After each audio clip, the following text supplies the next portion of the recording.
So, ayan mga kasari, hindi muna sana ako mamimili. Kaya lang, ayan, napadaan kasi si Habi sa grocery store. Kaya, pamili na rin ako ng kaunti. So, itong binili ko na ito mga kasari, sumabot na ito ng 608 peso.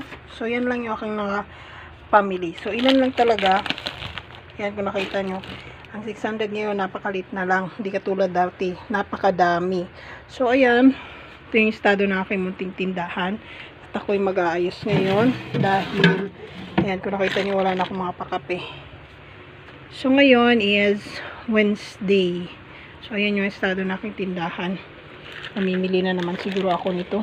Kasi, ayan, kung nakikita nyo. Dami pa rin talagang kulang.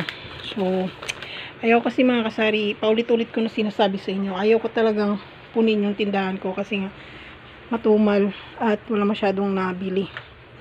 So, ayan, napa-update ako na aking mga ipinamili at ilang piraso lang talaga yan. 2 dilata, 4 na mga pa-noodles, tapos pangilang-ilang mga kape, ayan o, tapos isang stick, tapos 2, ayan, candy na yung honey, parang honey siya. Tapos, ayan, yung magic sarap na ito.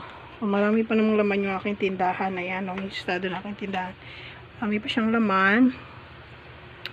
Ayan, kaya hindi na muna ako namili. Kakaunti lang.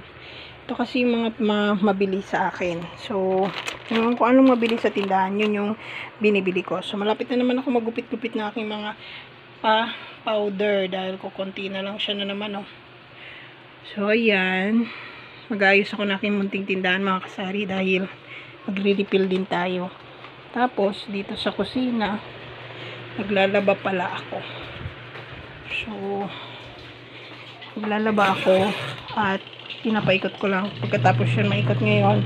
Kasi ayan, magbabanlaw na ako. Siyempre, tapos na ako maglinis ng aking bahay. Ayan.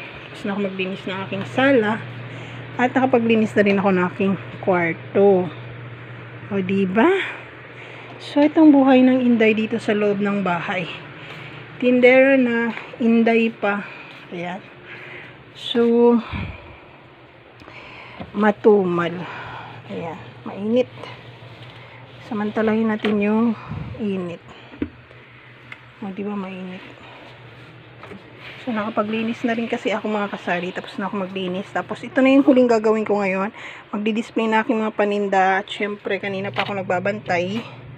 Ito pa lang yung ating benta. At least, hindi ako na zero, diba? So, ganun lang naman ang tindahan ko. Makabenta ako ng mga 200, 250, mga 100. So, naputol. Ang pinakamababa ko na benta dito is mga 190. Ganyan. So, pinakamataas ko na is 200, 250. Ganyan. Yan lang yung mataas sa akin sa araw-araw. Hindi katulad sa iba talagang napakalaki yung benta nila. Pero kasi sa akin, dito sa estado ng tindahan ko, ganyan katahimik yung aking mga kapitbahay. Naku, Diyos ko po, bibihira ako makakota. At bibihira ako makadami ng customer. So, yan, magdi-display na muna ako mga kasari kasi maya-maya magbabanlaw ako. Yan lang yung update ko sa inyo. Bye-bye!